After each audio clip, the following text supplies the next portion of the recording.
નમસ્કાર મિત્રો, ફરી એકવાર આપણી યુટ્યુબ ચેનલ પર નવા વિડીયો સાથે આપનું હાર્દિક સ્વાગત કરું છું.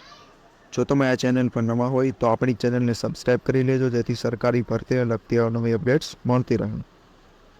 એ ઉપરાંત જો તમે આપણા વોટ્સએપ ગ્રુપમાં જોડાયા ન હોય તો તેની લિંક ડિસ્ક્રિપ્શનમાં જ અહીંયાથી જોડાઈ શકો છો, જે આપણે ડેલી અહીં ભરતી તેમજ અન્ય વિડીયોની PDF મૂકવામાં આવે છે અને અહીં 300થી વધુ મેમ્બર્સ જોડાયેલા છે.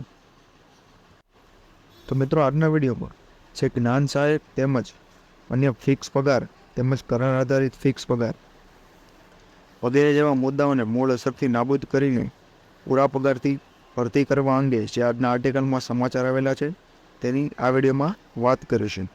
તો ચાલો મિત્રો, વિડીયો શરૂ કરીએ. તો મિત્રો, જો આર્ટિકલની વાત કરવામાં આવે તો આર્ટિકલ ગુજરાત મેરર જે 14 માર્ચનો છે, તેમાં ગુજરાતના સંયુક્ત કર્મચારી મોરચા દ્વારા છેલ્લા કેટલાક સમયથી જૂની પેન્શન યોજના એટલે કે OPS સહિતના પડતર પ્રશ્નો માટે આંદોલન છતાં કોઈ નિરાકરણ ન આવતા આવતીકાલે રાજ્યના સેંકડો કર્મચારીઓએ જે સચિવાલય ખાતે હલાબોલ કરીને સીધા મુખ્યમંત્રી ભૂપેન્દ્ર પટેલને વ્યક્તિગત આવેદન આપવાનો કાર્યક્રમ જાહેર કર્યો છે, જેમાં OPS ઉપરાંત ફિક્સ પગાર યોજના મૂળ અસરથી દૂર કરી પૂરા પગારથી ભરતી કરવાની માંગ છે. જેમાં જણાવવામાં આવ્યું છે કે ગુજરાત સરકાર દ્વારા એપ્રિલ 2005થી નેશનલ પેન્શન સ્કીમ એટલે કે NPS લાગુ કરાઈ છે, જેમાં પહેલાંની જેમ આજીવન પેન્શન મળતું બંધ કરાયું છે અને નવી સ્કીમમાં જે રકમ મળે છે તે અનિશ્ચિત અને ઓછી મળતી હોય નિવૃત્તિ પછીના જીવન વ્યવહારમાં મુશ્કેલ બને છે.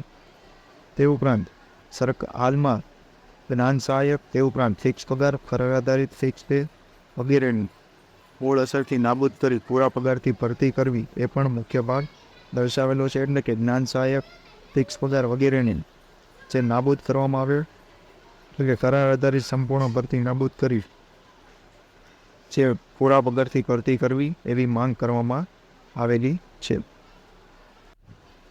તે ઉપરાંત અગાઉ વિધાનસભા ચૂંટણી વખતે જે પ્રાથમિક શિક્ષક સંઘ દ્વારા પણ ભરતી અંગે રજૂઆત કરવામાં આવેલી હતી, તે હજુ સુધી ધ્યાનમાં લેવામાં આવેલી નથી.